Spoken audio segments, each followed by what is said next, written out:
కానీ మనకు అంత టైం లేదు సార్. ఇంకా వయసు పెరిగిపోతుంది. ఇప్పుడు మీరు అంటున్నారు 100 రోజుల్లో ఎంతమంది చచ్చిపోతారు అంటున్నారు. ఇంకా 2.5 సంవత్సరాలు. అబ్సల్యూట్లీ మా బాధ, మా ఆవేదన, మా దుఃఖం అంతా ఏంటంటే, అంటే నిజంగా ఫీల్డ్ మీదకి వస్తే, నిజంగా వాళ్ళు ఒక ఫీల్డ్ స్టడీ చేస్తే రిటైర్ అయినటువంటి చాలామంది ఉద్యోగస్తులు ఎంత దీనస్థితి లోపల ఉన్నారనేది వాళ్ళకి అర్థమైంది. అయిపోతుంది. వాళ్ళు అసలు పట్టించుకోవట్లేదు దాన్ని.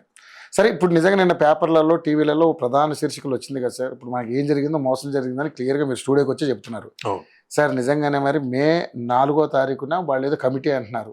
అది వదిలేస్తే అది ఏం జరుగుతుందో తెలీదు. మరి అక్కడ మనకి ఇప్పుడు అంటే 4వ తారీఖు లోపు కనుక మనకి సానుకూల స్పందన రాకపోతే మీరు 5వ తారీఖున నిరాహార దీక్ష కూర్చుంటా అంటున్నారు. ఖచ్చితంగా సార్. ఏంటి సార్ అంటే ఏంటి, నిజంగానే అది ఎంతవరకు తీసుకెళ్తారు, ఏంటి ఫైనల్గా ఏం చెప్పాలనుకుంటున్నారు?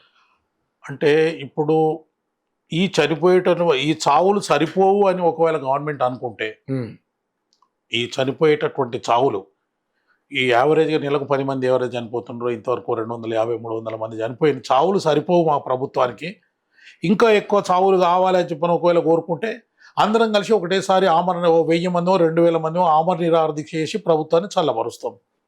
నిన్న ఆన్లైన్లో ఎవరో మన చంద్రమౌళి గారు 5వ తారీఖున కనుక అంటే 4వ తారీఖు లోపు వీళ్ళకి స్పందన మంచిగా రాకపోతే మేము ఎంట్రీని డబ్బాలు పట్టుకుని పోయి కూర్చుంటాం, విషయం డబ్బాలు పట్టుకుని చెప్పి. అంటే నిజంగా ఇది అంటే ఇది బెదిరింపు కాదు. బెదిరింపు కాదు సార్. అది నేను అన్నా, అయ్యో వాళ్ళు ఇప్పుడు సార్ మొన్న ఆర్టీసీలో ఆ డ్రైవర్ చూడండి ఎంత దారుణం అది. అవును. అసలు అది అంటే ఏంటి, వాళ్ళకి అంటే ప్రభుత్వం మీద నమ్మకాన్ని కోల్పోతున్నారు ఒక్కొక్కరు. కరెక్ట్. ఇప్పుడు రేపొద్దున ఎవరన్నా అప్పుడు ఆ చనిపోయిన శంకర్ గౌడ్ లాంటి ఎవరైనా కొంచెం అటువంటి మనస్తత్వం వాళ్ళు ఎవరైనా ఏమన్నా పుట్టుకుని తాగితే అదే ప్రభుత్వం వచ్చి కాదు అది. రైట్. ఇప్పుడు మరి ఆర్టీసీ వాళ్ళు కూడా ముందు నోటీస్ ఇచ్చారు కదా. నోటీస్ ఇచ్చిన తర్వాత ముందే చర్చలకు పిలవాలి కదా. మరి ఒక మనిషి నిప్పంటించుకొని చచ్చిపోయిన తర్వాత, బహుశా ఇద్దరు అనుకుంటా, ఇద్దరు చనిపోయిన తర్వాత ఒకరు చనిపోయారు, ప్రయత్నం చేశాడు, ఆపేశారు ఆయన నల్గొండలో. రైట్. అంటే ఇద్దరు చనిపోతే అంటే ఈ ప్రభుత్వానికి చస్తే మాత్రమే ఓకేనా? ఈ ప్రభుత్వానికి చస్తే ఓకేనా? మరి అంటే చస్తేనే చేస్తారా? అది కరెక్ట్. ఆర్టీసీ వాళ్ళది ఆ శంకర్ గౌడ్ అన్న నిజంగా ఆయనకు నివాళులు, ఆయన కుటుంబానికి నిజంగా మన ప్రగాఢ సంతాపం తెలియజేయాలి. మనం అన్ని రకాలుగా మనం సహాయ సహకారాలు అందించాలి. నిజంగా నేను ఒక రకంగా చెప్పాలంటే ఒక శ్రీకాంతచారి తెలంగాణ కోసం ఏ మాదిరి అయితే పోయిండో, ఆర్టీసీ కార్మికులు అందరూ ఆయన ఫోటోని ఇంట్లో పెట్టుకోవాలి. అది తప్పే, చేయడం తప్పే. కానీ ఆ 2 రోజుల లోపల ఈ ఒప్పందాలు ఏవైతే జరిగినాయో వీటన్నిటి కారణం నేను ఆయన మరణం అని చెప్పనుకుంటున్నా. కానీ దాన్ని నేను తీవ్రంగా వ్యతిరేకించాలి సార్. డెఫినెట్లీ అది సరి అయింది కాదు. కానీ గత్యంతరం లేనటువంటి పరిస్థితుల లోపల మరి ఇప్పుడు వీళ్ళు ఏం చెయ్యాలి? ఇప్పుడు హాస్పిటల్లో ట్రీట్మెంట్ తీసుకోలేనటువంటి పరిస్థితి,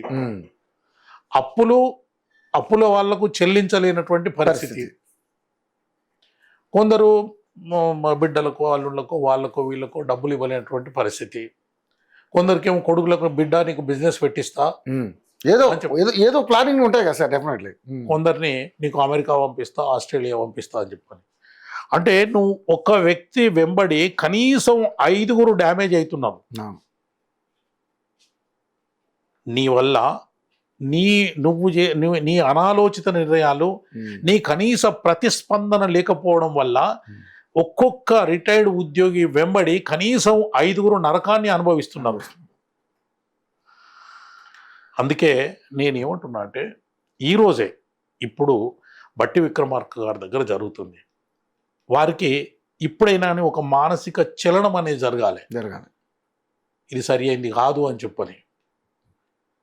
ఒకవేళ నేను ఇవాళ ఉప ముఖ్యమంత్రిని, నేను జాయింట్ స్టాఫ్ కౌన్సిల్తో నేను మాట్లాడుతున్నా, నేనే నిర్ణయం తీసుకోలేను అనుకుంటే మా రిప్రజెంటేషన్ పోయింది. మేము ఏమేం చేయొచ్చు అని చెప్పని కూడా ఇచ్చినాం. ఎందుకంటే నేను ఎకనామిక్స్ స్టూడెంట్. నేను అందుకోసమని గవర్నమెంట్ ఏమేం చేయొచ్చు ఊకదంపుడు ముచ్చట్లు కాదు, మేము బో అని మొత్తుకుంటలేము.